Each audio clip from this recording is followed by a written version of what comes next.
ഗുരുവായൂർ നിയമസഭാ തെരഞ്ഞെടുപ്പിലേക്ക് വരുന്നത്. അതൊരു പെട്ടെന്ന് ഒരു അൺഎക്സ്പെക്റ്റഡ് ആയിട്ടുള്ള ഒരു വരവായിട്ടല്ലേ തോന്നിയിട്ടുള്ളത്? കാരണം അത് ഞാൻ ഒരിക്കലും പ്രതീക്ഷിച്ചത്. അതെങ്ങനെ സംഭവിച്ചത്? എങ്ങനെ സംഭവിച്ചെന്ന് എനിക്കും അറിയില്ല, അവർക്കും അറിയില്ല. അപ്പോൾ എൻ്റെ വൈഫ് ഉണ്ടായിരുന്നില്ല അവിടെ, ആരുമില്ല ആ സമയത്താണ്. ഞാൻ എൻ്റെ വൈഫിനെ വിളിച്ചിട്ട് പറഞ്ഞു. എൻ്റെ വൈഫിൻ്റെ ഉത്തരം അത് ഭയങ്കര രസകരമായിരുന്നു. എന്തായിരിക്കും നമുക്കിങ്ങനെ ഓരോ കഷ്ടപ്പാട് വരുന്നത് ഇതായിരുന്നു അവരെ മറുപടി.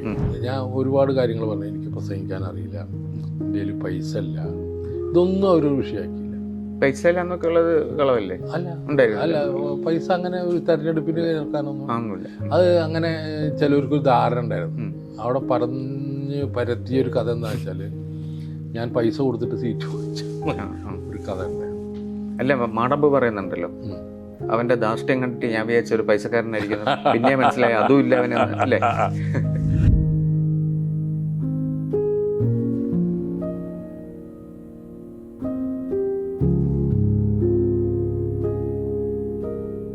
ഈ എലക്ഷൻ എന്ന് പറയുന്നത് നമ്മളിപ്പോൾ ഇതിൽ പത്രത്തിലൊന്നും എഴുതുന്നതല്ല, വേറൊരു ലോകമാണ്. നമ്മളീ പറയുന്ന ഒന്നല്ല, ആര് വോട്ട് ചെയ്യുന്നവോ അത് സ്വീകരിക്കുക എന്നുള്ളതാണ് സ്ഥാനാർത്ഥിയുടെ കടമ. എനിക്ക് BJP-ക്കാർ വോട്ട് ചെയ്തിട്ടുണ്ട്, എന്നോടൊരു BJP-ക്കാരൻ പറഞ്ഞിട്ടുണ്ട്. EMS നായനാര് പിന്നെ പിണറായി വിജയനൊക്കെ ആയിട്ട് ഭയങ്കരമായിട്ട് അടുത്തൊരു ബന്ധം പിന്നെ സ്ഥാപിക്കുന്നുണ്ട് വീട്ടിൽ. ഞാൻ കൂടുതൽ അടുക്കുന്നത് പിണറായി ആയിട്ടാണ്. അടുത്ത കാലത്ത് പാർട്ടിക്ക് കിട്ടിയ ഏറ്റവും നല്ല സെക്രട്ടറിമാരിൽ ഒരാളാണ് പിണറായി വിജയൻ. കാരണം ഒരു ഗ്ലോബലൈസേഷൻ കാലത്ത് പാർട്ടി എന്ന് പറയുന്ന സംഘടന വളരെ പിന്നോട്ട് പോകുന്ന സമയത്ത് അതിനോട് ചേർത്ത് നിർത്തി, എന്നാൽ കമ്മ്യൂണിസം എന്ന ആശയം ഉണ്ട് എന്ന് തോന്നിപ്പിക്കുന്ന വിധത്തിൽ മുന്നോട്ട് കൊണ്ടുപോകാൻ പിണറായിക്ക് കഴിഞ്ഞിട്ടുണ്ട്.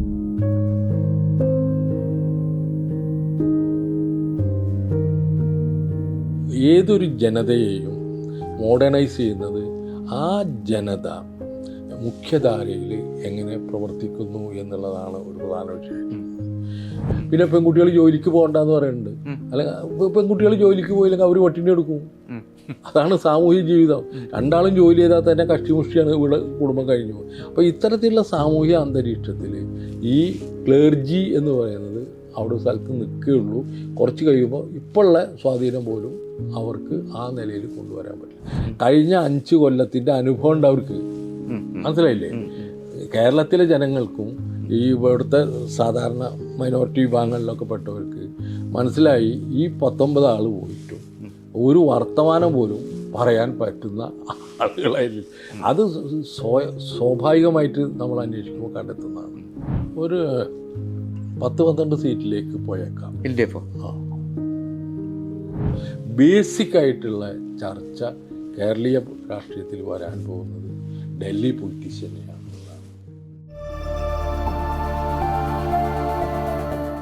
ഈ ഇലക്ഷൻ സമയത്തൊക്കെ സജീവ രാഷ്ട്രീയത്തിൽ നിൽക്കേണ്ടതും ഗുരുവായൂരിൽ ഓടിച്ചാടി നടന്ന് ഒന്നുകിൽ മത്സരിക്കുകയോ അല്ലെങ്കിൽ മത്സരത്തിൽ രംഗത്തുള്ള ആളുടെ കൂടെ നിൽക്കുകയൊക്കെ ചെയ്യേണ്ട ഒരു ആരോഗ്യമുള്ള ഒരാളാണ് PT.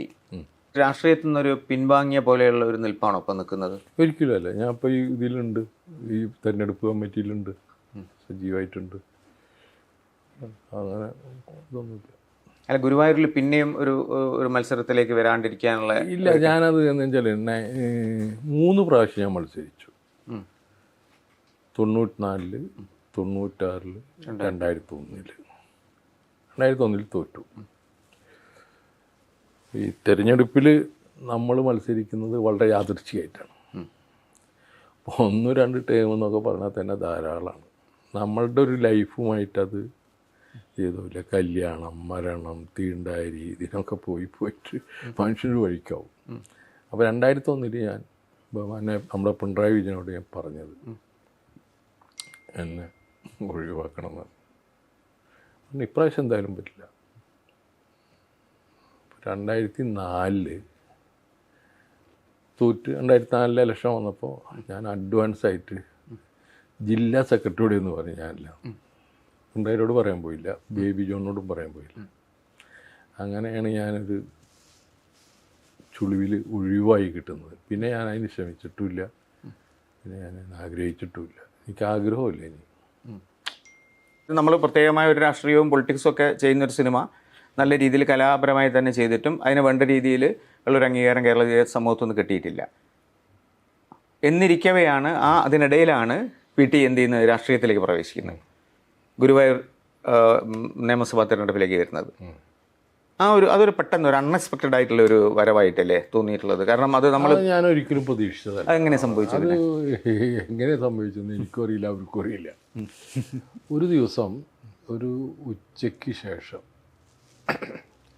ഒരു 2 മണിയോട് കൂടിയിട്ട് ബേബി ജോൺ എന്ന ഏരിയ സെക്രട്ടറി അദ്ദേഹം വിളിച്ചിട്ട് പറയും, PT വീട്ടിലുണ്ടോ? ഉണ്ട്, ഞങ്ങളൊന്ന് വന്നോട്ടെ. ഞങ്ങളെന്ന് മാത്രമേ പറഞ്ഞു. അപ്പോൾ വന്നത് അവിടുത്തെ ജില്ലാ സെക്രട്ടറി മാമുകുട്ടിയേട്ടൻ, KP അരവിന്ദൻ, CK കുമാർ, ഈ 4 ആളുകളാണ് വരുന്നത്. എന്നിട്ടാണ് അധികം സംസാരിച്ചില്ല. ബേബി ജോണിൻ്റെ ഒരു വെച്ചാൽ മാറ്റർ ഓഫ് ഫാക്ട് പറയാന്നുള്ളതാണ് ആൾ. ഒരു സ്ഥലത്ത് ഒരു ബുദ്ധിജീവിയായ കമ്മ്യൂണിസ്റ്റുകാരനായിട്ടില്ല.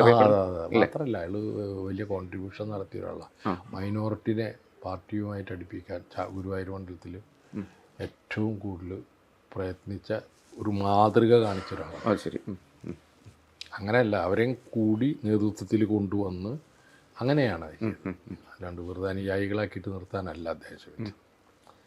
അങ്ങനെയാണ് എൻ്റെ അടുത്ത് വന്നിട്ട് പറയുന്നത്. ഞാൻ ആദ്യമേ നിരസിച്ച്, ഫസ്റ്റ് ഹാൻഡ് തന്നെ. ഞാനൊരു ഫിലിം ചെയ്യണതിനെ കുറിച്ച്, രണ്ടാമത്തെ ഫിലിം ചെയ്യണതിനെ കുറിച്ച് മഗ്‌രിബ് ചെയ്തിട്ട് മാത്രമേ ഉള്ളൂ. അപ്പോൾ അവർ തിരിച്ചു പോകാൻ നിന്നപ്പോൾ KP അരവിന്ദാക്ഷൻ പറഞ്ഞു, നിങ്ങൾ മര്യാദ അല്ല കാണിച്ചത്. ഞങ്ങളെ പോലത്തെ ആൾ വന്നിട്ട് പോയിൻറ്റ് ബ്ലാങ്ക് ആയിട്ട് നിരസിക്കുകയല്ലോ വേണ്ടത്, 10% നോക്കാം എന്നൊക്കെ പറഞ്ഞിട്ട് അദ്ദേഹം ഒരു കടുത്ത വിമർശനം എനിക്കെതിരെ വെച്ചപ്പോൾ ഞാൻ പറഞ്ഞ 10% വെച്ചിട്ട് പൊക്കോളെ, വിരോധമില്ലെങ്കിൽ മുഷിഞ്ഞിട്ട് പോകണ്ട. പക്ഷെ ബേബി ജോൺ അതൊന്നും കേട്ടില്ല. അവർ പോയിട്ട് വൈകുന്നേരം ആകുമ്പോൾ വീണ്ടും അയാളിൻ്റെ അടുത്ത് വന്ന് ഇങ്ങനെ. അപ്പോൾ എൻ്റെ വൈഫ് ഉണ്ടായിരുന്നില്ല അവിടെ, ആരുമില്ല. ആ സമയത്താണ് ഒരു വന്നത്. ഞാൻ എൻ്റെ വൈഫിനെ വിളിച്ചിട്ട് പറഞ്ഞു. എൻ്റെ വൈഫിൻ്റെ ഉത്തരം ഭയങ്കര രസകരമായിരുന്നു. എന്തായിരിക്കും നമുക്കിങ്ങനെ ഓരോ കഷ്ടപ്പാട് വരുന്നത്, അതായത് അവരെ മറുപടി. അത് M റഷീദ് എഴുതേണ്ടായിട്ടുണ്ട് എനിക്ക്, അങ്ങനെ എൻ്റെ ഭാര്യയുടെ കമൻറ്റ്. പക്ഷേ അപ്പോഴേക്കും CV ശ്രീരാമൻ ഇടപെടുന്ന, KM ആർമാണ്. പക്ഷേ ഇതിലൊക്കെ അധികമായിട്ട് പൊളിറ്റിക്കൽ കൺവിൻസിങ് എന്ന് പറയുന്ന സാധനം അത് ബേബി ജോൺ അസാമാന്യമായിട്ട് ചെയ്തു. എൻ്റെ എന്താ ബേബി ജോൺ പറഞ്ഞത്? ബേബി ജോൺ പറഞ്ഞത് എന്തുകൊണ്ട് നിങ്ങൾ മത്സരിക്കണം എന്നുള്ളതാണ് ഇഷ്യൂ. അതിന് അയാൾ രാഷ്ട്രീയമായിട്ടുള്ള നിരവധി ഇന്ത്യൻ അവസ്ഥകളിൽ കലാകാരന്മാർ ചെയ്യേണ്ട കാര്യങ്ങൾ, നിങ്ങളെ പോലത്തെ ഒരാൾ ഗുരുവായൂർ ഇപ്പം നിൽക്കേണ്ട ആവശ്യകത ഒക്കെ പറഞ്ഞിട്ടാണ് എന്നെ ബോധ്യപ്പെടുത്താൻ. അപ്പോൾ അങ്ങനെയാണ് ഞാൻ അതിന് സമ്മതിച്ചത്. ഞാൻ ഒരുപാട് കാര്യങ്ങൾ പറഞ്ഞു. എനിക്ക് പ്രസംഗിക്കാൻ അറിയില്ല, എൻ്റെ കയ്യിൽ പൈസ ഇല്ല, ഇതൊന്നും അവരൊരു വിഷയമാക്കിയില്ല. പൈസ ഇല്ല എന്നൊക്കെ ഉള്ളത് കളവല്ലേ? അല്ല, പൈസ അങ്ങനെ ഒരു തെരഞ്ഞെടുപ്പിന് കേൾക്കാനൊന്നും, അത് അങ്ങനെ ചിലവർക്കൊരു ധാരണ ഉണ്ടായിരുന്നു. അവിടെ പരത്തിയൊരു കഥ എന്താ വെച്ചാൽ, ഞാൻ പൈസ കൊടുത്തിട്ട് സീറ്റ് വാങ്ങിച്ച ഒരു കഥ ഉണ്ടായിരുന്നു. അല്ല, മാടമ്പ് പറയുന്നുണ്ടല്ലോ, അവൻ്റെ ധാർഷ്ട്യം കണ്ടിട്ട് ഞാൻ വിചാരിച്ച ഒരു പൈസക്കാരനായിരിക്കുന്നു, പിന്നെ മനസ്സിലായി അതും ഇല്ല അവനെന്ന്, അല്ലേ? അത് മാടമ്പ് എഴുതിയുള്ളതാണ്. വിട്ടാസാണ് എനിക്ക് വായിച്ചത്. ഏതൊരു മാസികയിൽ എഴുതിയിട്ട് വിട്ടാസ് ഇത് മുഴുവൻ വായിച്ചിട്ട് വിട്ടാസ് പിണറായി വിജയനോടും പറഞ്ഞു. അങ്ങനെ ബേബി ജോൺ പറഞ്ഞ് പിന്നെ നിങ്ങൾ പിന്നെ ഇതിലേക്ക് സ്ഥാനാർത്ഥി. അതെങ്ങനെയാ? ഒരു നമ്മളിപ്പം ഒരു ചെറിയ തെരഞ്ഞെടുപ്പിൽ പോലും മത്സരിച്ചിട്ടില്ല, അല്ലെങ്കിൽ ക്യാമ്പസ് പൊളിറ്റിക്സിൽ ഉണ്ടായിട്ടില്ല? ക്യാമ്പസ് പൊളിറ്റിക്സിൽ ഉണ്ടായിരുന്നു. ഞാൻ സെൻറ് തോമസ് കോളേജിൽ ചെയർമാനായിട്ട് മത്സരിച്ചിട്ടുണ്ട്. ജയിച്ചിട്ടുണ്ടോ? ജയിച്ചില്ല, തോറ്റ്. അപ്പോൾ പിന്നെ ഈ ഇലക്ഷൻ എക്സ്പീരിയൻസ് എങ്ങനെയാണ് തുടങ്ങുന്നത്? ഇതിൽ ഈ ഇലക്ഷൻ എന്ന് പറയുന്നത് നമ്മളിപ്പോൾ ഇതിൽ പത്രത്തിലൊന്നും എഴുതുന്നതല്ല, വേറൊരു ലോകമാണ്. നമ്മളീ പറയുന്ന ഒന്നല്ല, ആര് വോട്ട് ചെയ്യുന്നവോ അത് സ്വീകരിക്കുക എന്നുള്ളതാണ് സ്ഥാനാർത്ഥിയുടെ കടമ. എനിക്ക് BJPക്കാർ വോട്ട് ചെയ്തിട്ടുണ്ട്, എന്നോടൊരു BJPക്കാരൻ പറഞ്ഞിട്ടുണ്ട് ഞങ്ങൾക്ക് വോട്ട് ചെയ്തിട്ടുണ്ട്. അയാൾ സത്യസന്ധമായിട്ട് പറഞ്ഞാണ്. 96 ഇലക്ഷന് ഞാൻ അത് ഗുരുവായൂർ കൂടി നടന്നു പോകുമ്പോൾ നമ്പൂരി അയാൾ എന്നെ വിളിച്ചിട്ട് പറഞ്ഞു, നിൽക്കുക എന്നാണ് തനിക്ക് അതിന് വോട്ട് ചെയ്തിട്ടുണ്ട് കേട്ടോ. ഞാൻ സാധാരണ താമരയ്ക്കാണ് ചെയ്യാറ്, ഒരെണ്ണം കരുണാകരനും കൊടുത്തു എന്നാണ്. അപ്രാവശ്യം കരുണാകരൻ പാർലമെൻറ്റിൽ നിൽക്കുന്നതാണ്. അപ്പോൾ അങ്ങനെ ഒക്കെ വോട്ട് ചെയ്യും. അതൊരു ഏത് നമ്മൾ ചില ആളുകൾ പറയും ഞാൻ അവരെ വോട്ട് മേടിക്കില്ല, ഞാൻ അതിനോട് യോജിക്കുന്നേ ഇല്ല. അവർ നമുക്ക് വോട്ട് ചെയ്യുമ്പോൾ അവർ നമ്മളെ പക്ഷത്താണ്, അല്ലെങ്കിൽ എനിക്ക് വോട്ട് ചെയ്യില്ല. ആ വോട്ട് ചെയ്യുന്ന നിമിഷത്തിലെങ്കിലും അവർ ഞാൻ എന്തിനെയാണോ പ്രതിദാനം ചെയ്യുന്നത് അതായിട്ട് അവർ ചെയ്യുന്നുണ്ട്. അപ്പോൾ പല സ്ഥാനാർത്ഥികളും വെറുതെ ഞാൻ അവരെ വോട്ട് മേടിക്കില്ല. എന്തിനാണ് അത് പറയേണ്ട കാര്യം? അതൊരു വ്യക്തിയോട് ചെയ്യുന്ന സംഗതിയാകുമ്പം ശരിയായിരിക്കും. പക്ഷെ ഒരു സംഘടന എന്നുള്ള രീതിയിൽ ഇപ്പം PT പോയിട്ട് ഇപ്പോൾ വോട്ട് ചോദിക്കുകയാണ്. അതായത് ഇപ്പം RSSന്റെ ഓഫീസിൽ കയറി വോട്ട് ചോദിക്കുന്നു, ചെയ്യാവുന്നത് തെറ്റൊന്നുമില്ല. ഇന്ത്യയിൽ നിരോധിച്ചിട്ടില്ലാത്തൊരു സംഘടനയാണ്. ഇല്ല, ഞാൻ പറഞ്ഞത് സംഘടന അല്ല, പാർട്ടികളല്ല പറഞ്ഞത്, വ്യക്തികളാണ് പറഞ്ഞത്.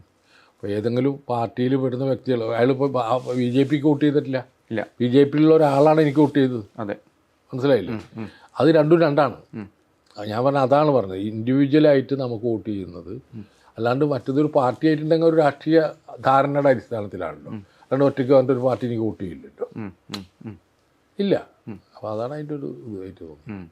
അപ്പോൾ ഗുരുവായൂർ മണ്ഡലത്തിൽ ഇറങ്ങി നടക്കുമ്പോൾ നമ്മൾ നേരത്തെ പറഞ്ഞു, ഒരു വലിയൊരു സെക്കുലർ ഇതിൽ ജീവിച്ചു പോകുന്ന ഒരു മനുഷ്യനാണ്.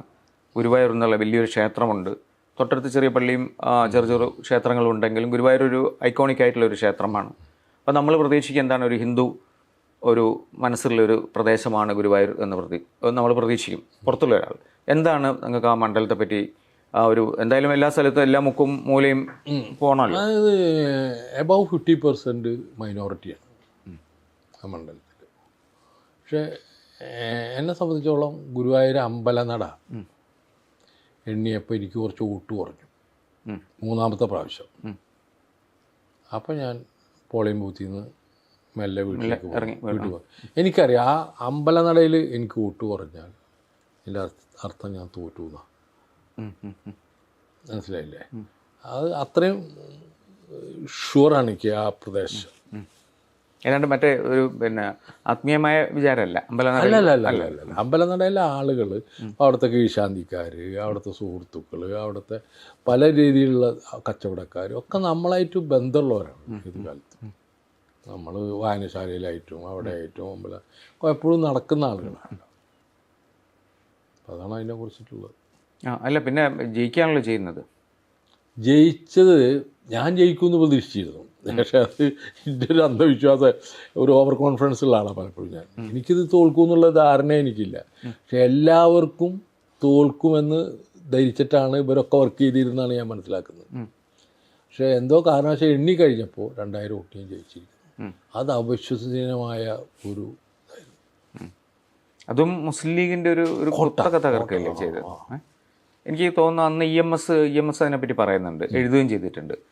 കാരണം ഒരു വലിയ കോട്ട തകർത്തിട്ടാണ് PT കുഞ്ഞുമുഹമ്മദ് വരുന്നത്. നിങ്ങൾ തമ്മിൽ നേരിട്ട് കാണുന്നുണ്ടെന്ന് എനിക്ക് തോന്നുന്നു. ഞാൻ പുള്ളിയെ കണ്ടപ്പോൾ പുള്ളി എന്നോട് ചോദിച്ചത് ലീഗിന് എത്ര വോട്ട് കിട്ടി. അപ്പോൾ ഞാൻ UDF കിട്ടിയ വോട്ട് പറഞ്ഞു. അപ്പോൾ എൻ്റെ ഒപ്പം ബേബി ജോൺ ഉണ്ടായിരുന്നു. അപ്പോൾ ബേബി ജോൺ അത് തിരുത്തി, അല്ല സഖാവേ, ഇപ്പോൾ ലീഗിന് മാത്രം കിട്ടിയ വോട്ട് ഇത്ര ഉണ്ടാവുമെന്ന് ബേബി ജോൺ മനസ്സിൽ കണക്കൂട്ടിയിട്ട് ആ കണക്ക് പറഞ്ഞു. അപ്പോൾ EMSൻ്റെ ഒരു കാര്യം മനസ്സിലായി, മുസ്ലിം ലീഗിൽ നിന്ന് ആളുകൾ പോന്നിട്ടുണ്ട്, അത് CPMലേക്ക് എത്തിയിട്ടില്ല. മനസ്സിലായില്ലേ? അത് പോയത് PDPക്ക പോയത്, മദനി ഉണ്ടായിരുന്നല്ലോ. അങ്ങനെയാണ് മതമൗലികവാദത്തെക്കുറിച്ചുള്ള ഒരു ലേഖനം വരാൻ കാരണം എന്നാണ് ഞാൻ വിശ്വസിക്കുന്നത്. മനസ്സിലായില്ലേ? EMS ഭയങ്കരമായ കൂർമ്മബുദ്ധിയുള്ള ആളാണല്ലോ. അപ്പോൾ ഈ പോന്ന ആളുകൾ നമ്മളിലേക്ക് വരാതെ വേറൊരു സ്ഥലത്തേക്കാണ് പോകുന്നതെന്ന് മനസ്സിലായി. അന്ന് മദനി ഒരു പ്രസ്താവന നടത്തിയിട്ടില്ലായിരുന്നു, വിവാദമായ ഒരു പ്രസ്താവന, PT കുഞ്ഞുമുഹമ്മദിന്റെ മഗ്രിബ് ആയിരിക്കും. അത് ഞാൻ പറഞ്ഞു, ഞാൻ മഗ്രിബിന് അത് കമലിന് ഓർമ്മ ഉണ്ട്. അപ്പോൾ അതിന് മറുപടി പറഞ്ഞു ഞാൻ പറഞ്ഞു മഗ്രിബ് എന്ന് വെച്ചാൽ ഉത്ഭവം സ്ഥാനം എന്നും കൂടി അർത്ഥമുണ്ട് എന്ന് പറഞ്ഞിട്ട് ഞാൻ അതിന് മറുപടി കൊടുത്തു. പിന്നെ ഈ വിജയത്തോടു കൂടി തിരുവനന്തപുരത്ത് വലിയൊരു സ്വീകരണമാണ് കിട്ടിയത്. എനിക്ക് തോന്നുന്നത് ഇന്ത്യ ടുഡേയുടെ കവറായിരുന്നു, പിട്ടിനെ തോളിലേറ്റി നടക്കുന്ന ആ സമയം. അതായത് വലിയ വിജയമായിരുന്നു. കാരണം വെച്ചാൽ പിട്ടിനെ ഞാൻ ഉപയോഗിക്കുന്ന പെർഫ്യൂമിനെ കുറിച്ചിട്ട് എഴുതി. അപ്പോൾ തിരുവനന്തപുരത്തും വലിയൊരു സ്വീകരണം കിട്ടി ഇല്ലേ, എല്ലാ വലിയ നേതാക്കളും ആയിട്ടും. എനിക്കൊന്ന് EMS നായനാർ, പിന്നെ പിണറായി വിജയനൊക്കെ ആയിട്ട് ഭയങ്കരമായിട്ട് അടുത്തൊരു ബന്ധം പിന്നെ സ്ഥാപിക്കുന്നുണ്ട് വീട്ടിൽ. ഞാൻ കൂടുതൽ അടുക്കുന്നത് പിണറായി ആയിട്ടാണ്. അത് ഏത് കാലഘട്ടം മുതലാണ്? അത് ഈ ഇലക്ഷനിലാണ് അദ്ദേഹം എന്നെ പരിചയം. എനിക്ക് അദ്ദേഹത്തെ കണ്ട ഓർമ്മ പോലും കണ്ടിട്ടില്ല. അവിടെ നിന്നാണ് അദ്ദേഹത്തെ ഒരു ഇലക്ഷൻ ക്യാമ്പയിനിൽ ഞാനൊരു പഞ്ചായത്തിൽ പോയപ്പോൾ ആ പഞ്ചായത്തിൻ്റെ ചാർജ് പിണറായി വിജയനായിരുന്നു. അദ്ദേഹം വന്നു, ഞാൻ പിണറായി വിജയൻ. സാധാരണ മൂപ്പര് പറയുന്ന ഒരു രീതിയിൽ പരിചയപ്പെട്ടു. അപ്പോൾ ഒരു സൗദി പത്രത്തിന് ഇൻ്റർവ്യൂ കൊടുത്തുകൊണ്ടിരിക്കുകയായിരുന്നു. നിങ്ങൾ പറഞ്ഞു കൊടുത്തോ എന്ന് പറഞ്ഞിട്ട് പോകും. പിന്നെ അതിന് ശേഷമാണ് അദ്ദേഹം നമ്മളെ കൂടുതൽ ശ്രദ്ധിക്കാൻ തുടങ്ങിയതൊക്കെ എനിക്ക് തോന്നുന്നു. അത് പിന്നെ വളർന്ന് ഒരു സാംസ്കാരിക ഒരു ലോകം കെട്ടിപ്പടുക്കുന്നതിലേക്ക്, പ്രത്യേകിച്ചും കൈരളി TV പോലുള്ളൊരു സംഗതി രൂപപ്പെടുത്തുന്നതിലേക്ക് വികസിച്ചത് എങ്ങനെയാണ്? അതെങ്ങനെയാണെന്ന് വെച്ചാൽ ഈ 90കളിൽ വലിയ മാറ്റം സംഭവിക്കുന്നുണ്ട്. 90കളിൽ പ്രവാസം വലിയ മാറ്റം ഉണ്ടാക്കിയിട്ടുണ്ട്. കേരളീയ സമൂഹം മാറിയിട്ടുണ്ട്. ഇതിൻ്റെ ഭാഗമായിട്ട് അത് മാത്രമല്ല, മുസ്ലിം സമുദായത്തെ അഡ്രസ്സ് ചെയ്യണം, കമ്മ്യൂണിസ്റ്റ് പാർട്ടി അഡ്രസ്സ് ചെയ്യണം എന്നുള്ളത് ഒരു തീരുമാനം പോലെ അവരിലുണ്ടായോ എന്ന് എനിക്ക് സംശയമാണ്. പക്ഷെ അതിൻ്റെ ഭാഗമായിട്ടാണ് അവർ ഈ പ്രവാസികളുമായിട്ടും ഇതൊക്കെ ഒരു മീഡിയ ഇല്ല എന്നുള്ളത് വലിയൊരു പോരായ്മയായിട്ട് ഏഷ്യാനെറ്റ് വന്നിട്ടുണ്ട്. അപ്പോൾ എന്തുകൊണ്ട് നമുക്കൊരു മീഡിയ ഉണ്ടായിക്കൂടാ എന്നുള്ള ആലോചന വരും. പിണറായിയാണ് മുൻകൈ എടുക്കുന്നത്. എന്നായിട്ട് ചർച്ച ചെയ്യുകയൊക്കെ നിരവധി ആളുകളായിട്ട് ചർച്ച ചെയ്തിട്ടുണ്ട്. പക്ഷേ എന്നെയാണ് ആദ്യം ചുമതലപ്പെടുത്തിയതിൻ്റെ ഒരു ഇതെന്നുള്ള നിലയ്ക്ക്. പിന്നെ സിദ്ധാർത്ഥ മേനനെ രണ്ടാമത് ആഡ് ചെയ്യുക. അങ്ങനെയാണ് ആദ്യത്തെ. ഞാനും സിദ്ധാർത്ഥ മേനനും കൂടിയതാണ്. പിന്നെ CK കരുണാകരനായിരുന്നു. അങ്ങനെയാണ് അത് വരുന്നത്. അതൊരു വലിയ സംരംഭമായിരുന്നു എന്നാണ് എനിക്ക് തോന്നുന്നത്. അത് CPM കിട്ടിയ ഏറ്റവും വലിയ ഒരവസരമായിട്ടാണ് ഇന്നും ഞാൻ കാണുന്നത്. അത് പ്രവാസവുമായിട്ട് ബന്ധപ്പെട്ട മൈനോറിറ്റികളിലേക്ക് ഒക്കെ ഒരു വഴി തുറക്കാൻ കൈരളി സഹായിച്ചിട്ടുണ്ട് എന്ന് വിശ്വസിക്കുന്ന ഒരാളാണ് ഞാൻ. കുറച്ചുകൂടി എനിക്ക് തോന്നുന്ന വിശദമാക്കി പറഞ്ഞാൽ, അതായത് മധ്യവർഗവൽക്കരണം കൂടുതൽ ശക്തമായ കമ്മ്യൂണിസ്റ്റ് പാർട്ടിക്ക് ഒരു ദേശാഭിമാനിയല്ലാത്ത, അതൊരു പാവപ്പെട്ട ഒരു മാധ്യമമാണെങ്കിൽ മധ്യവർഗവൽക്കരണം നടന്നു കഴിഞ്ഞ ഒരു പാർട്ടിയിൽ ഗ്ലോബലൈസേഷൻ്റെ കാലത്ത് ഉണ്ടാവാവുന്ന ഏറ്റവും നല്ല കമ്മ്യൂണിസ്റ്റ് പാർട്ടി സെക്രട്ടറി കേരളത്തിൽ ഈ പറയുന്നതിനോട് ചെറിയ വിയോജിപ്പ്. കേരളത്തിലെ സൊസൈറ്റി തന്നെ ഒരു മധ്യവർഗ ജീവിതം നയിക്കുന്ന ആളുകളായി മാറിയിട്ടുണ്ട്. അതെ, അതിന് പാർട്ടിക്ക് സ്വഭാവമില്ലായിരുന്നു. പാർട്ടിക്ക് മാറാതെ കേരളത്തിലെ 100% ആളുകളും മധ്യവർഗ ജീവിതത്തിന്റെ സൗകര്യങ്ങൾ ഇപ്പൊ തൊഴിലാളി പോലും അനുഭവിക്കുമ്പോൾ അല്ലെങ്കിൽ അനുഭവിക്കാന്നുള്ളതാണല്ലോ. അപ്പൊ അതിന്റെ ഒരു ഭാഗമായിട്ട് ആ പാർട്ടി മാറിയിട്ടുള്ള കാര്യം തെറ്റൊന്നുണ്ടോ എനിക്ക് തോന്നുന്നു. അല്ല, ആ ഒരു മാറ്റത്തിന് ഒരു ചുക്കാൻ പിടിച്ചത് എനിക്ക് തോന്നുന്നു ആ സമയത്ത് കിട്ടാവുന്ന ഏറ്റവും നല്ല പാർട്ടിക്ക് കിട്ടിയ ഈ അടുത്ത കാലത്ത് പാർട്ടിക്ക് കിട്ടിയ ഏറ്റവും നല്ല സെക്രട്ടറിമാരിൽ ഒരാളാണ് പിണറായി വിജയൻ. കാരണം ഒരു ഗ്ലോബലൈസേഷൻ കാലത്ത് പാർട്ടി എന്ന് പറയുന്ന സംഘടന വളരെ പിന്നോട്ട് പോകുന്ന സമയത്ത് അതിനോട് ചേർത്ത് നിർത്തി എന്നാൽ കമ്മ്യൂണിസം എന്ന ആശയം ഉണ്ട് എന്ന് തോന്നിപ്പിക്കുന്ന വിധത്തിൽ മുന്നോട്ട് കൊണ്ടുപോകാൻ പിണറായിക്ക് കഴിഞ്ഞിട്ടുണ്ട്. അതായത് ഒരു ആധുനിക കേരളം, പിണറായി ഒരു കടുത്ത മാർക്സിസ്റ്റ് സൈദ്ധാന്തിക അല്ലെങ്കിൽ ആ വിശ്വാസത്തിൽ ഉറച്ചു വിശ്വസിക്കുന്ന ഒരാളാണെന്നാണ് എനിക്ക് തോന്നിയിട്ടുള്ളത് എല്ലാ ഇതിലും. പക്ഷേ ഇതിലെ എങ്ങനെ ഡെവലപ്പ് ചെയ്യാം, ഒരു ഫിലോസഫിയെ എങ്ങനെ ഡെവലപ്പ് ചെയ്ത് അത് ഇന്നുള്ള മനുഷ്യജീവിതവുമായിട്ട് അതിനെ എങ്ങനെ ബന്ധിപ്പിക്കുക, മാറി വരുന്ന കേരളീയ സമൂഹത്തിലേക്ക് എങ്ങനെ ഇതിനെ കൂട്ടിയിണക്കാം എന്നാണ് എനിക്ക് തോന്നുന്നത് അദ്ദേഹത്തിൻ്റെ ചിന്ത. അതിന് അദ്ദേഹം എല്ലാ തരത്തിലുള്ള ആളുകളെ, ന്യൂനപക്ഷങ്ങളെ, പ്രവാസികളെ, സാംസ്കാരിക എനിക്ക് തോന്നുന്നു കമൽറാമനായിട്ട് എത്ര അടുപ്പായിരുന്നു അദ്ദേഹം എനിക്ക് തോന്നിയിട്ടുണ്ട്. അങ്ങനെ ഓരോരുത്തരായിട്ടും അദ്ദേഹം നല്ല അടുപ്പുണ്ടായിരുന്നു എനിക്ക് തോന്നിയുള്ളതാണ്. എനിക്ക് തോന്നുന്നു ഈ കേരളത്തിലെ രാഷ്ട്രീയ നേതാക്കന്മാരിൽ ഏറ്റവും കൂടുതൽ സൗഹൃദം സൂക്ഷിച്ച ഒരാൾ പിണറായി വിജയൻ. വിദേശത്തുള്ളവരായിട്ടും സാംസ്കാരിക പ്രവർത്തകരായിട്ടുമൊക്കെ ഒരുതരം പേഴ്സണൽ റിലേഷൻസ് ഉണ്ടായിരുന്നു. അതൊക്കെയാണ് ഈ ഇതിലേക്ക് നയിക്കുന്നത്. ഇപ്പോൾ ഞാനൊക്കെ അങ്ങനെയാണ് വരുന്നത് എന്നുള്ളതാണ്. പക്ഷേ ആ പിണറായിക്ക് ഒരു മാറ്റം വന്നിട്ടുണ്ട് ഇപ്പം. അതായത് നമ്മൾ പറയുന്ന ഇത്തരം സംഗതികളൊക്കെ ക്രോഡീകരിക്കാനും ഏകോപിപ്പിക്കാനും ഒന്നിപ്പിക്കാനും ഒക്കെ കഴിവുള്ള കുറച്ചൊരു പ്ലൂറൽ മെൻറ്റാലിറ്റി ഉണ്ടായിരുന്ന ഒരു പാർട്ടി സെക്രട്ടറി എന്നതിൽ നിന്നും അദ്ദേഹം മുഖ്യമന്ത്രിയായതിനു ശേഷം കുറച്ച് ധാർഷ്ട്യം കൂടി, കുറച്ച് ആൾക്കാരെ ഒരു വെറുപ്പിക്കുന്ന ഒരു സ്വഭാവം വന്നു എന്നൊക്കെയുള്ള ഇതിലൊരു വിമർശനം കാര്യമായിട്ട് വരുന്നുണ്ട്. ചിലതൊക്കെ സത്യമാണ്. പിണറായിയെ സംബന്ധിച്ചത് ഇപ്പോൾ എനിക്കും കമലിനും അറിയാവുന്ന ഒരു പിണറായി ഉണ്ട്. പിണറായി മുഖത്ത് നോക്കിയിട്ട് കാര്യം പറയും. അത് ഏത് കാലത്തും പിണറായിയുടെ സ്വഭാവമാണ്. ഇലക്ഷന് നിൽക്കുമ്പോൾ സാധാരണ നിലയിൽ ആളുകൾ സോഫ്റ്റാവും, ആളുകൾ പ്രതികരിക്കില്ല, എല്ലാവരോടും ചിരിച്ചും കളിച്ചും അങ്ങനെയല്ല ഒരു ഇത് തോളി കൈയിട്ട് വിമർശിച്ചാലും ഒക്കെ കേൾക്കും എന്നൊക്കെയാണ്. അദ്ദേഹം പറയണമെന്ന് വെച്ചാൽ എനിക്ക് എൻ്റെ മനസ്സിൽ തോന്നിയൊരു സാധനം പറയാതിരിക്കാൻ പറ്റില്ല. എനിക്ക് എന്നെയാണ് ബോധ്യപ്പെടുത്തേണ്ടത്. എന്നോട് പലപ്പോഴും പറഞ്ഞത് എനിക്ക് മറ്റൊരാളെ ബോധ്യപ്പെടുത്തുന്നതിന് മുമ്പ് എന്നെ ബോധ്യപ്പെടുത്തലാണ് പ്രാഥമികമായിട്ട് ചെയ്യേണ്ടത്. അത് ചെയ്യുമ്പോൾ ധാരാളം ശത്രുക്കളെ ഉണ്ടാക്കുന്ന ഒരാളായിട്ട് ഇത്. പക്ഷെ പുള്ളിയിലൊരു മാറ്റവും പുള്ളിയിലുണ്ടായിട്ടില്ല. പുള്ളിക്ക് ഇപ്പോൾ കമൽറാമിനെ എത്ര കാലം കഴിഞ്ഞിട്ട് കണ്ടാലും കമൽറാമിനോടുള്ള ഒരു അടുപ്പമൊക്കെ അദ്ദേഹം സൂക്ഷിക്കുന്നുണ്ടാവും എന്നാണ് തോന്നുന്നത്. അപ്പോൾ ഞാനൊന്നും എപ്പോഴും വിളിക്കാറൊന്നുമില്ല. ഞാൻ ഇപ്പോൾ ഒരു 6-7 മാസം അദ്ദേഹത്തെ കണ്ടു, ഇപ്പോൾ അടുത്ത കാലത്ത് കണ്ടു ഒരു കാര്യം. അപ്പോൾ അങ്ങനെയുള്ളൂ അത്. അതെന്ന് വെച്ചാൽ ഈ ബന്ധം എന്നൊക്കെ പറഞ്ഞ പുള്ളി സൂക്ഷ്മമായിട്ടും നോക്കുമ്പോൾ അത് സൂക്ഷിക്കുന്ന ഒരാളാണ്. അല്ലാണ്ട് പിന്നെ പിണറായിനെ സ്വാഭാവികമായിട്ടും ഇത്തരത്തിലുള്ള പോസ്റ്റിലിരിക്കുമ്പോൾ മാത്രമല്ല ഇന്ന് കേരളത്തിലെ ഏറ്റവും വലിയൊരു ലീഡർ എന്ന നിലയിൽ പ്രൊജക്റ്റ് ചെയ്യപ്പെടുന്ന അദ്ദേഹം തന്നെയാണ് ഏത് പാർട്ടിയിലായാലും, അല്ലേ? അപ്പോൾ സ്വാഭാവികമായിട്ട് അതിൻ്റെ ഒരു ഇതുണ്ടാവും. അതാണ് ഈ മുസ്ലിം രാഷ്ട്രീയത്തിനെ പറ്റി നമ്മൾ പറഞ്ഞല്ലോ, നേരത്തെ പറഞ്ഞു. അപ്പോൾ അതായത് ഇപ്പം കൈരളിയൊക്കെ തുടങ്ങിയത് ന്യൂനപക്ഷങ്ങളോട് പ്രവാസികളോട് ഒക്കെ ഒന്ന് എൻഗേജ് ചെയ്യാം എന്നുള്ള അർത്ഥത്തിലാണ്. പക്ഷേ എനിക്ക് തോന്നിയിട്ടുള്ളത് ഈ മുസ്ലിം എന്നുള്ള ഐഡൻറ്റിറ്റിനെ എപ്പോഴും കമ്മ്യൂണിസ്റ്റ് പാർട്ടി അഭിസംബോധന ചെയ്തിട്ടില്ല എന്നല്ല, പാർട്ടിയിൽ ഒരുപാട് മുസ്ലിങ്ങൾ വന്നിട്ടുണ്ട്. എന്നാൽ പോലും നമുക്കിപ്പം ബദൽ രേഖയുടെ കാലം തൊട്ടിങ്ങോട്ട് നോക്കുകയാണെങ്കിൽ ഒരു അസ്പൃശ്യത മുസ്ലിം പാർട്ടികൾ എന്നുള്ള രീതിയിൽ ചെയ്യേണ്ടതായിട്ടുള്ള ഒരു സമ്മർദ്ദം കമ്മ്യൂണിസ്റ്റ് പാർട്ടിക്ക് വന്നിട്ടുണ്ട്.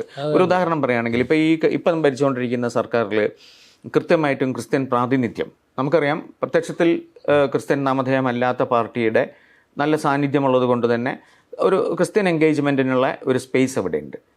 മുസ്ലിം ലീഗിന് മാത്രമാണ് എപ്പോഴും ഒരു അസ്പൃശ്യതയുടെ ഒരു കോണിലേക്ക് തള്ളിയിടുന്നത്. മുസ്ലിം 67 കൂട്ടിയില്ലേ? അല്ല, ഞാൻ ഇപ്പോഴത്തെ കാര്യമാണ് പറയുന്നത്. 67 കൂട്ടി പോവുകയും ചെയ്തു. അവരുടെ നിലപാടിൽ പ്രശ്നങ്ങളുണ്ട്. ഇപ്പം അവരുടെ നിലപാടിൽ കമ്മ്യൂണിസ്റ്റ് പാർട്ടിയായിട്ട് എന്താണ് എൻഗേജ് ചെയ്യുന്നതിൽ പ്രശ്നം എന്താ? അല്ല, അത് പാർട്ടി തീരുമാനിക്കണ്ടല്ലോ. അല്ല, പാർട്ടി തീരുമാനിക്കുന്നില്ല, എന്നാൽ സ്വാഭാവികമായിട്ടും ചോദിച്ചു പോകുമല്ലോ. ഒന്നാമത് മുസ്ലിം വേൾഡിനെ കുറിച്ചിട്ട് ഒരു കാര്യം മനസ്സിലാക്കേണ്ടത് മുസ്ലിം ലീഗിൻ്റെ കാര്യം മാത്രമല്ല, ഈ മുസ്ലിം അതായത് ഇറ്റ്സ് എ ക്ലോസ്ഡ് സൊസൈറ്റി എന്നാണ് എല്ലാവരും പറയുന്നത്. ഇന്നങ്ങനെയല്ലല്ലോ. അല്ല, ഏത് കാലത്തും പറയുന്നതെന്ന് വെച്ചാൽ ക്ലോസ്ഡ് സൊസൈറ്റി, ആർക്കും ഇത് ചെയ്യാൻ പറ്റാത്ത ഒരു സൊസൈറ്റിയാണ്. ഏറ്റവും കുറവ് പഠനങ്ങൾ രാഷ്ട്രീയക്കാർ നടത്തിയുള്ള ഒരു റിലീജിയനും ഒരു സൊസൈറ്റിയും മുസ്ലിംസാണെന്നാണ് ഞാൻ വിശ്വസിക്കുന്നത്. അത് ക്രിസ്ത്യാനിറ്റിയെ കുറിച്ചിട്ടോ ഹിന്ദുവിനെ കുറിച്ചോ വളരെ ഒരുപാട് ആണ്. ഇപ്പോൾ എം എൻ റോയിയുടെ പഠനമൊന്നും ഇല്ലാന്നല്ല വെച്ചിട്ടല്ല, റൈസ് ഓഫ് ഇസ്ലാം എന്ന് പറഞ്ഞ പുസ്തകമൊക്കെ വായിച്ചിട്ടുണ്ടാവും. അപ്പോൾ പണ്ഡിറ്റ് നെഹ്റുവിൻ്റെ ഗ്ലിംസസ് ഓഫ് വേൾഡ് ഹിസ്റ്ററിയിൽ ഈ ഇസ്ലാമിക് ഹിസ്റ്ററിയെ കുറിച്ചിട്ടൊക്കെ പറയുന്നുണ്ട്. അതൊന്നുമില്ല എന്ന് പറയുന്നില്ല. പക്ഷേ മുസ്ലിം ലോകം ഇന്ന് വന്നിരിക്കുന്ന ഒരിത് അത് ഇതുവരെ ഉണ്ടായിരുന്നെന്ന് ഭിന്നമായിട്ടുള്ള 3 കാലഘട്ടമായിട്ടാണ് ഞാൻ ഇസ്ലാമിനെ കാണുന്നത്. ഒന്ന്, ഇസ്ലാം ഉണ്ടായത് മുതൽ കുരിശുദ്ധം വരെയുള്ള ഒരു പീരീഡ്. അത് കഴിഞ്ഞിട്ട് കുരിശുദ്ധം കഴിഞ്ഞത് തൊട്ട് 1-ാം ലോകമഹായുദ്ധം വരെയുള്ള ഒരു പീരീഡ്. അത് കഴിഞ്ഞിട്ട് 1-ാം ലോകമഹായുദ്ധത്തിന് ശേഷം പെട്രോൾ ഡോളറിൻ്റെ മിഡിൽ ഈസ്റ്റിൻ്റെ അതിൻ്റെ ഇതും ഒക്കെ കൂടി വന്നിട്ടുള്ള ഒരു ആധുനികമായിട്ടുള്ള ഒരു ഇസ്ലാമിക ലോകം, അല്ലെങ്കിൽ യൂറോപ്പിനോടൊക്കെ തന്നെ കിടപിടിക്കാവുന്ന തരത്തിൽ പട്ടണങ്ങളും അതുപോലെ സൗകര്യങ്ങളും എല്ലാം മോഡേണിറ്റിയൊക്കെ ചെയ്യുന്ന. അപ്പോൾ ഈ 2-ാം ഘട്ടത്തിൽ ഇത് ഒരു ഭക്തി മാർഗത്തിൽ പോവുക. 1-ാം കാലഘട്ടം എന്ന് പറയുന്നത് അത് വിജ്ഞാനത്തിൻ്റെയും വൈദ്യത്തിൻ്റെയും മറ്റ് ശാസ്ത്രങ്ങളുടെയും ഒക്കെ കൂടിയിട്ടുള്ള ഒരു സന്ദേശവാഹകരോ അല്ലെങ്കിൽ പതാകവാഹകരോ ആയിരുന്നു ഇസ്ലാം. അതിന് പിന്നെ ഗ്രീക്ക് ചിന്തകളുമായിട്ട് നല്ല അടുപ്പമുണ്ടായിരുന്നു. ഗ്രീക്ക് ചിന്ത പഠിക്കാത്ത ഒരു ഇസ്ലാമിക പണ്ഡിതനും കുരിശുദ്ധത്തിന് മുമ്പ് വരുന്ന ഇമാം ഗസാലിയോ അവറോസോ ഇബിന് എല്ലാവരും ഇത് പഠിച്ചവരാണ്.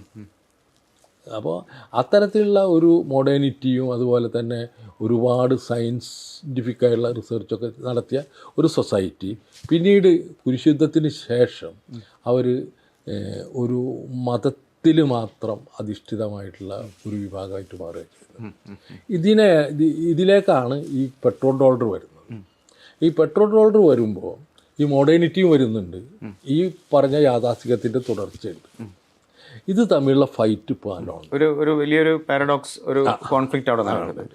അപ്പോൾ ഇപ്പോൾ ഇവിടെയുള്ള കേരളത്തിലെ സാമുദായിക സംഘടനകളോ അല്ലെങ്കിൽ അവരിത് നേരിടുന്നുണ്ട്.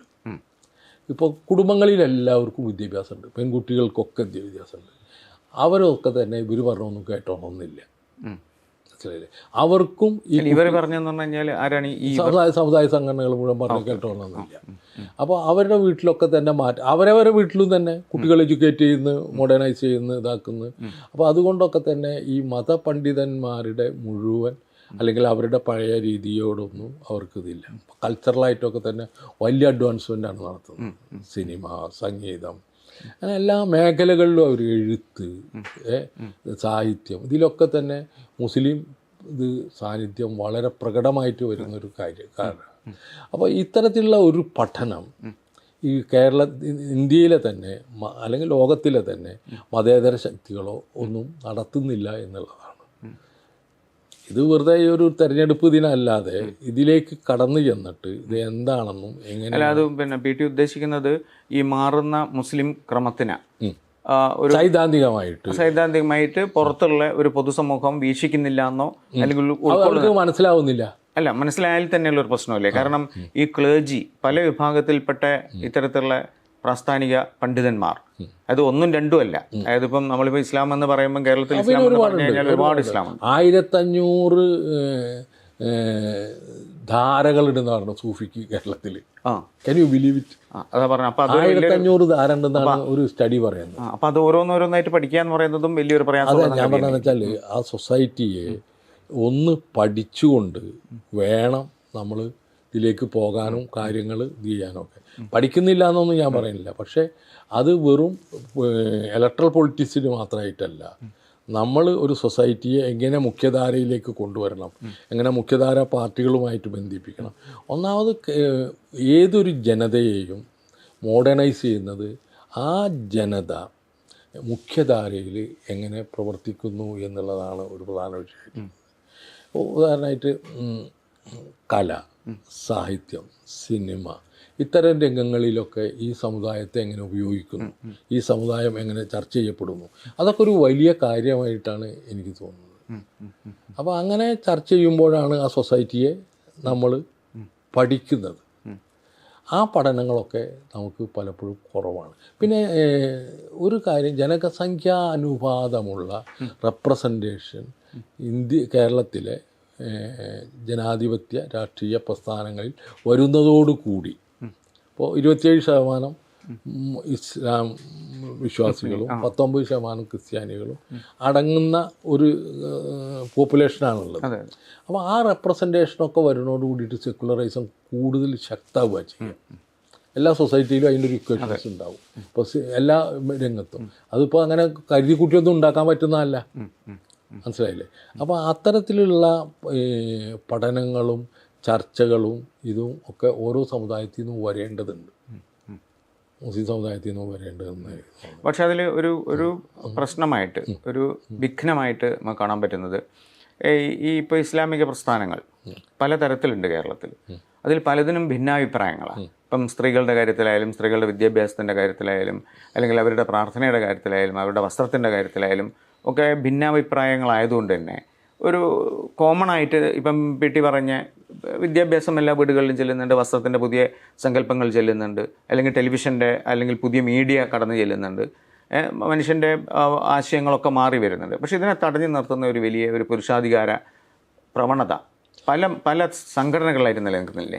സംഘടനകളിലൊക്കെ ഉണ്ട്. ഞാൻ പറയാം 50% സംവരണമുള്ള ഒരു സംസ്ഥാനമാണ് നമ്മളത്, പഞ്ചായത്ത്. ഇതിലേക്ക് മുസ്ലിം സമുദായത്തിൽ നിന്ന് ആരെ അയക്കില്ല എന്ന് മുസ്ലിം പണ്ഡിതന്മാർക്ക് ഒന്നും ഒരു നിലപാടെടുക്കാൻ പറ്റില്ല. ആരും നിൽക്കില്ല അതിന്.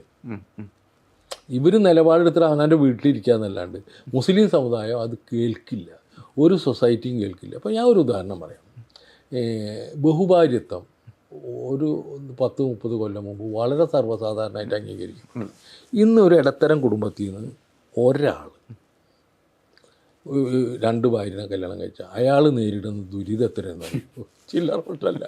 എന്നോടൊരാൾ പറഞ്ഞ് അയാളുടെ ജീവിതത്തിലുണ്ടായ ഏറ്റവും വലിയ പരാജയം 2 വിവാഹം കഴിച്ചു. കാരണം അയാളുടെ മക്കൾക്കൊന്നും നല്ല ബന്ധു കിട്ടാനില്ല. അപ്പോൾ സൊസൈറ്റി ആ നിയമമൊക്കെ അവിടെ ഒക്കെ ഉണ്ട് 4-5 ഒക്കെ എന്നുള്ളത്. പക്ഷെ സൊസൈറ്റി അതിന് തയ്യാറില്ല. സൊസൈറ്റി അതിന് തയ്യാറില്ല. പിന്നെ പെൺകുട്ടികൾ ജോലിക്ക് പോകണ്ടെന്ന് പറയുന്നുണ്ട്. അല്ല, പെൺകുട്ടികൾ ജോലിക്ക് പോയില്ലെങ്കിൽ അവർ പട്ടിണി എടുക്കും. അതാണ് സാമൂഹിക ജീവിതം. രണ്ടാളും ജോലി ചെയ്താൽ തന്നെ കഷ്ടിമുഷ്ടിയാണ് ഇവിടെ കുടുംബം കഴിഞ്ഞു പോകും. അപ്പോൾ ഇത്തരത്തിലുള്ള സാമൂഹിക അന്തരീക്ഷത്തിൽ ഈ ക്ലേർജി എന്ന് പറയുന്നത് അവിടെ സ്ഥലത്ത് നിൽക്കുകയുള്ളൂ.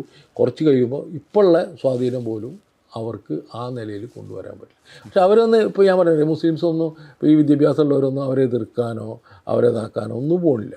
അവർ പള്ളിയിൽ പോകും, നിസ്കരിക്കും, ഇതൊക്കെ ചെയ്യും. അവരവരുടെ വഴിക്ക് കാര്യങ്ങൾ ചെയ്യുകയും ചെയ്യും. അവരുടെ മക്കളെ ഏറ്റവും നല്ല ഉയർന്ന സ്ഥാപനങ്ങളിൽ പഠിപ്പിക്കും, പാട്ട് പാടാൻ പറഞ്ഞയക്കും, സംഗീതം പാടാൻ പറഞ്ഞയക്കും. ഒരു വിഷയമുണ്ടാകും. ഈ ലോകത്ത് നടക്കുന്നുണ്ട്. ഇടതുപക്ഷമായിട്ടുള്ള എൻഗേജ്മെൻറ്റിന് എങ്ങനെയാണ് വ്യത്യാസം വന്നിരിക്കും? ഇപ്പം PT മത്സരിക്കാൻ തുടങ്ങിയ സമയം, അല്ലെങ്കിൽ PT ഗൾഫിലേക്ക് പോകുന്ന സമയം, ആ സമയത്തുള്ള ഒരു മുസ്ലിം ഇടതുപക്ഷ എൻഗേജ്മെൻറ്റ് കേരളത്തിൻ്റെ പർട്ടിക്കുലർ കോണ്ടക്സ്റ്റിൽ ഇപ്പം എത്രമാത്രം മാറ്റം? 90-കൾക്ക് ശേഷം ഈ മുസ്ലിം കമ്മ്യൂണിറ്റിയെ കൂടി അഡ്രസ്സ് ചെയ്യുന്ന ഒരു രീതി CPM-ൽ വന്നിട്ടുണ്ട്. അപ്പോൾ ഇടത്തരം ഇതുണ്ടല്ലോ, ഇപ്പോൾ ഏരിയ അല്ലെങ്കിൽ ആ തലങ്ങളിലൊക്കെ ധാരാളം പ്രവർത്തകർ മുസ്ലിം കമ്മ്യൂണിറ്റിയിൽ നിന്നുണ്ട്. ഒരു ഉദാഹരണം പറഞ്ഞു, ഒരു പള്ളിയിൽ പോലും പണ്ടൊക്കെ പള്ളിയിൽ പ്രസ്താവനകൾ നടത്തും ഇലക്ഷൻ കാലത്ത് എന്തെങ്കിലും പ്രശ്നങ്ങൾ ഉണ്ടാകുമ്പോഴൊക്കെ. ഇന്ന് CPM-നെതിരായിട്ട് ഒരു പള്ളിയിൽ പോലും ഒരു വാചകൻ പറയാൻ ഒരു പണ്ഡിതനെയും ആ പള്ളി കമ്മിറ്റിക്കാർ സമ്മതിക്കില്ല. എന്താ കാരണം? ആ പള്ളി കമ്മിറ്റിയിൽ നിരവധി CPM-കാരുണ്ട് എന്നുള്ളത് തന്നെയാണ്. ഇത് തന്നെയാണ് ഒരു അച്ഛൻ. ഇപ്പോൾ ഞാൻ പത്തനംതിട്ടയിൽ ഒരു കാര്യത്തിന് വേണ്ടി പോയത്. അപ്പോൾ അച്ഛനായിട്ട് സംസാരിച്ചാൽ പറഞ്ഞു, ഞങ്ങൾക്ക് പള്ളിയിലൊന്നും പറയാൻ പറ്റില്ല. നല്ല കാര്യമായി പോയി. അവിടെ നിങ്ങൾ ആളുകളുണ്ട് എപ്പോഴും, അവരെന്നെ എതിർക്കും. അപ്പോൾ ഈ ഒരു ട്രെൻഡ് കേരളീയ സമൂഹത്തിൽ മാറിയിട്ടുണ്ടെന്നാണ് ഞാൻ പറഞ്ഞത്. പഴയ ഒരു കേരളീയ സമൂഹമല്ല. എന്നാൽ ഇത് ഇവരൊക്കെ ഉണ്ടായിരുന്നു. ഈ പറഞ്ഞ ഈ എല്ലാ സംഘടനകളും സാമുദായിക സംഘടനകളൊക്കെ നിലനിൽക്കുന്നുണ്ട്, അവരെ കാര്യങ്ങൾ നടത്തുന്നുണ്ട്, ഒക്കെ നടത്തുന്നുണ്ട്. അതിനൊന്നും ആരും എതിരില്ല. പക്ഷേ ഒരു മോഡേണൈസ്ഡ് സൊസൈറ്റി ഇതിൻ്റെ ഉള്ളിലൂടെ ഡെവലപ്പ് ചെയ്യുന്നുണ്ടെന്നാണ് ഞാൻ മനസ്സിലാക്കുന്നത്. കഴിഞ്ഞ ലോക്സഭാ ഇലക്ഷനിൽ നമ്മൾ ഒരു വോട്ട് പാറ്റേൺ, അല്ലെങ്കിൽ അതിൻ്റെ ഒരു വോട്ടിംഗ് പാറ്റേൺ, അല്ലെങ്കിൽ അതിൻ്റെ ഷിഫ്റ്റ് എന്ന് പറയുന്നത് കൃത്യമായിട്ടും ഒരു മുസ്ലിം വോട്ടിൻ്റെ ഷിഫ്റ്റായിട്ടാണ് പൊതുവെ വിലയിരുത്തപ്പെട്ടിട്ടുള്ളത്. കാരണം അത് UDF ആയി മാറി. വളരെ വളരെ വലിയ രീതിയിൽ തന്നെ അങ്ങനെ ഒരു സ്ലാൻഡിങ് സംഭവം. മാത്രമല്ല, എനിക്ക് തോന്നുന്നത് പിന്നെ ശബരിമല ഉണ്ട്, ഒരു ഇഷ്യൂ മാത്രമായിട്ട് ഉണ്ടാവില്ല തിരഞ്ഞെടുപ്പിൽ. ഈ പല ഇഷ്യൂസും ഒരുമിച്ച് ചേരുമ്പോൾ അതൊരു വലിയ മൂവ്മെൻ്റ് ആയിട്ട് വരും. 2019 ഞാൻ സജീവമായിട്ട് തിരഞ്ഞെടുപ്പ് രംഗത്തുണ്ടായിരുന്നതാണ്. പക്ഷെ കുറച്ച് ദിവസം മുമ്പ് എനിക്ക് സ്മെല്ല് ചെയ്തു ഒരു ഷിഫ്റ്റ് ഉണ്ട് അന്ന്. എന്തായിരുന്നു അത്? ചില പ്രവർത്തകർ നമ്മളോട് വന്നിട്ട് പറഞ്ഞ ചില സംഭവങ്ങളിൽ നിന്ന് അവരുടെ കുടുംബത്തിൽ തന്നെ വരുന്ന അഭിപ്രായ വ്യത്യാസങ്ങളെ കുറിച്ചിട്ട് അവർ പറഞ്ഞപ്പോഴാണ് ഞാൻ നമ്മളെ ലോക്കൽ ലീഡർഷിപ്പിനോട് പറഞ്ഞത്. അപ്പോൾ അവർ പോയി അന്വേഷിച്ചപ്പോൾ അവർക്കൊന്നും പിടികിട്ടി. പക്ഷേ ഒന്നും ചെയ്യാൻ പറ്റില്ല ആ നേരത്ത്. അതെന്തൊക്കെയായിരുന്നു അന്നത്തെ അതായത് ഒന്ന് പ്രധാനമായിട്ടും ഇത് തന്നെയായിരുന്നു. ഈ ശബരിമലയല്ല, പ്രധാനമായിട്ടും ഈ മുസ്ലിം കമ്മ്യൂണിറ്റിയിൽ നിന്ന് വന്ന ഒരു കാര്യം എന്താ വെച്ചാൽ, ഇന്ത്യയിൽ രാഹുൽ ഗാന്ധി അധികാരത്തിൽ വരും, അതിന് ഇവിടുന്ന് ആളുകൾ പോകണം. ഈ ഒരു നിലപാട് പൊതുവുണ്ടായിരുന്നു. ആ നിലപാട് മാത്രമല്ല, ഇങ്ങേ ഭാഗത്ത് ശബരിമല പോലുള്ള ഇഷ്യൂസ് ഉണ്ടായിരുന്നു, വേറെയും കുറേ ഇഷ്യൂസ് ഉണ്ടായിരുന്നു, അതൊക്കെ ഉണ്ടായിരുന്നു. ഈ ഇഷ്യൂസൊക്കെ കൂടിച്ചേർന്നിട്ടാണ് ആ ഒരു ഷിഫ്റ്റ് ഉണ്ടാകുമെന്നാണ് എനിക്ക് തോന്നുന്നത്. പക്ഷേ ആ ഇത് ഷിഫ്റ്റ് ഇപ്പല്ല, അറ്റ് പ്രസൻറ്റ് ഇല്ല. എന്താ ഇപ്പം അല്ല, ഞാൻ ചോദിക്കട്ടെ, എന്തായാലും CPM-ന് ഇന്ത്യ ഭരിക്കാനാവില്ല എന്നുള്ളത് ഉറപ്പല്ലേ? അല്ല, CPM-ന് ഭരിക്കാനാവില്ല എന്നുള്ളത് മാത്രമല്ല, കഴിഞ്ഞ 5 കൊല്ലത്തിൻ്റെ അനുഭവം ഉണ്ട് അവർക്ക്. മനസ്സിലായില്ലേ? കേരളത്തിലെ ജനങ്ങൾക്കും ഈ ഇവിടുത്തെ സാധാരണ മൈനോറിറ്റി വിഭാഗങ്ങളിലൊക്കെ പെട്ടവർക്ക് മനസ്സിലായി, ഈ 19 ആൾ പോയിട്ടും ഒരു വർത്തമാനം പോലും പറയാൻ പറ്റുന്ന ആളുകളായില്ല. അത് സ്വാഭാവികമായിട്ട് നമ്മൾ അന്വേഷിക്കുമ്പോൾ കണ്ടെത്തുന്നതാണ്. അപ്പോൾ സ്വാഭാവികമായിട്ട് ആ സാധനം ഇല്ല എന്ന് എനിക്ക് 100% ഉറപ്പാണ്. ആ ഒരു ട്രെൻഡേ പോയിരിക്കുന്നു. ആ ട്രെൻഡ് വേറൊരു കാര്യമില്ല. പിന്നെ നമ്മളിപ്പോൾ കോൺഗ്രസ് എന്ന് പറഞ്ഞെങ്കിൽ ഇപ്പം വലിയ പ്രസ്ഥാനം എന്ന് പറയാൻ പറ്റില്ലെങ്കിലും ഈ സംസാരിക്കാനൊക്കെയുള്ള അവസരമൊക്കെ ഇപ്പോൾ ഇവിടെയുള്ള MP-മാർക്കൊക്കെ കിട്ടുക എന്ന് പറഞ്ഞാൽ വളരെ എന്ന് വെച്ചാൽ അതിലും വലിയ നേതാക്കൾ ഉള്ളതുകൊണ്ട് അവർക്കൊക്കെ കിട്ടിക്കഴിഞ്ഞിട്ട് ഞാൻ കിട്ടില്ല. ചോദിക്കട്ടെ, ബ്രിട്ടാസ് CPM അത്ര മെമ്പർമാരില്ലേ ഉള്ളൂ, അല്ല, അതിലൊരാൾ ഏറ്റവും പ്രധാനപ്പെട്ട ആളല്ലേ. ബ്രിട്ടാസ് ഇപ്പോൾ അടുത്ത കാലത്ത് പാർലമെൻറ്റിൽ നടത്തിയ പ്രകടനങ്ങൾ ഇന്ത്യയിൽ തന്നെ മാതൃകയുള്ള, നമ്മൾ സുഹൃത്തായതുകൊണ്ട് പറയില്ല, ആണ്. അപ്പോൾ ഇടപെടൽ ശേഷിക്ക് സാധ്യതയുള്ള ഒരു രംഗം തന്നെയാണ് പാർലമെൻറ്റ്. ഇത് പലരും അവരില്ല, അല്ല പക്ഷെ അതിൽ NIAയുടെ ഇതിന് അവർ വന്നില്ല. പല സംഗതികൾക്കും അത് പിണറായി വിജയൻ എണ്ണിയിട്ട് പറയുന്നുണ്ട്, ഇന്ന കാര്യങ്ങൾക്ക് ഒരു പാർലമെൻറ്റിൽ ഉണ്ടായിരുന്നില്ല, ഇന്ന കാര്യങ്ങൾക്ക് ഉണ്ടായിരുന്നില്ല എന്നൊക്കെ. ഇതൊക്കെ ആളെ അറിയുന്നുണ്ടെന്ന്. നമ്മൾ വെറുതെ വാദങ്ങൾ വെച്ചിട്ട് കാര്യമില്ല. അത്തരം ഒരു സൂക്ഷ്മ രാഷ്ട്രീയം വിശകലനം ചെയ്തുകൊണ്ടായിരിക്കും പ്രശ്നം ലോക്സഭയിൽ. ഉറപ്പ്.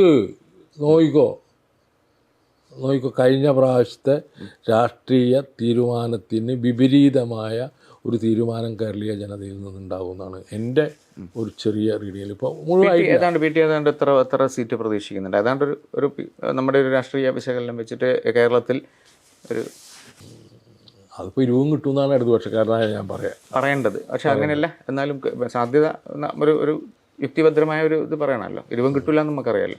20 കിട്ടില്ല. അപ്പം എത്ര, ഒരു 10-12 സീറ്റിലേക്ക് പോയേക്കാം LDF. ഏറ്റവും കൂടിയ 12 സീറ്റാണ് ഞാൻ കാണുന്നത്. അതിപ്പോൾ ഏതൊക്കെ പോകുമെന്നുള്ളത് പറയാൻ പറ്റില്ല. ചിലത് ഞാൻ വിചാരിക്കാത്തത് കിട്ടുകയും ചെയ്തേക്കാം. അപ്പോൾ ഇത് ഞാൻ ഒരു ഇന്ന മണ്ഡലം എന്ന് പറഞ്ഞാൽ അത് മര്യാദയല്ലല്ലോ. അപ്പോൾ അങ്ങനെ ഉണ്ടെന്നാണ് എനിക്ക് തോന്നുന്നത്. CPM നല്ലൊരു സീറ്റ് ഉണ്ടാവും, ഇടതുപക്ഷത്തിന് ഉണ്ടാവും എന്നാണ് ഞാൻ പ്രതീക്ഷിച്ചത് ഇപ്രാവശ്യം.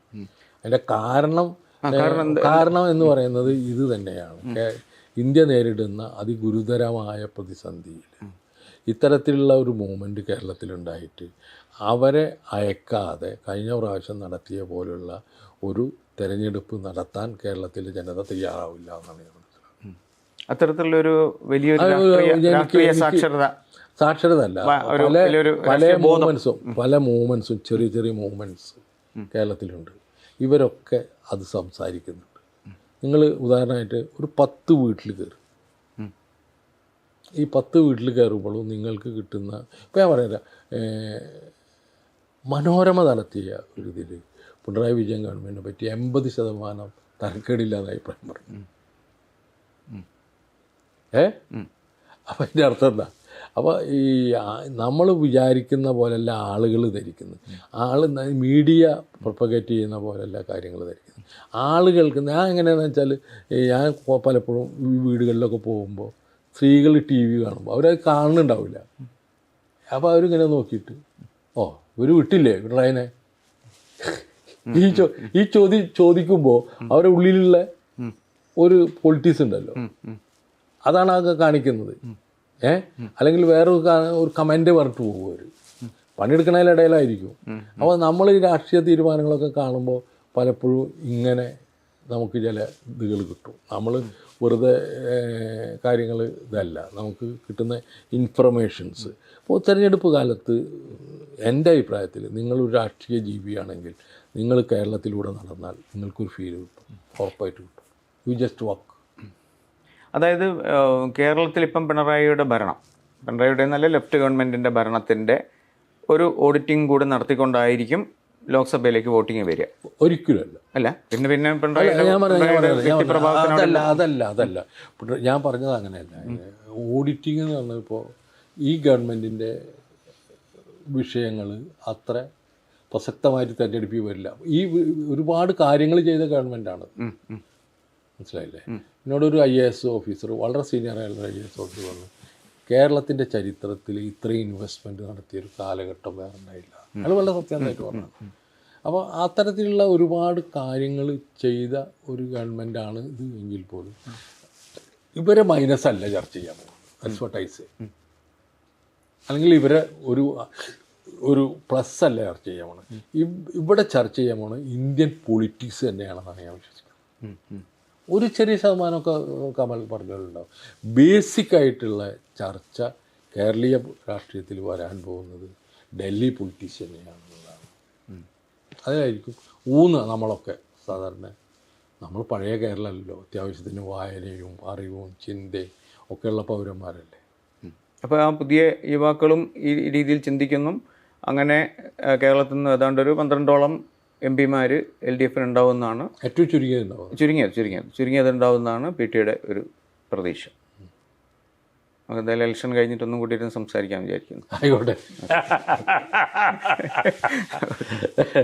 അതൊരു ഞാൻ വരാട്ടാ, ഈ ഭയപ്പെടണ്ട.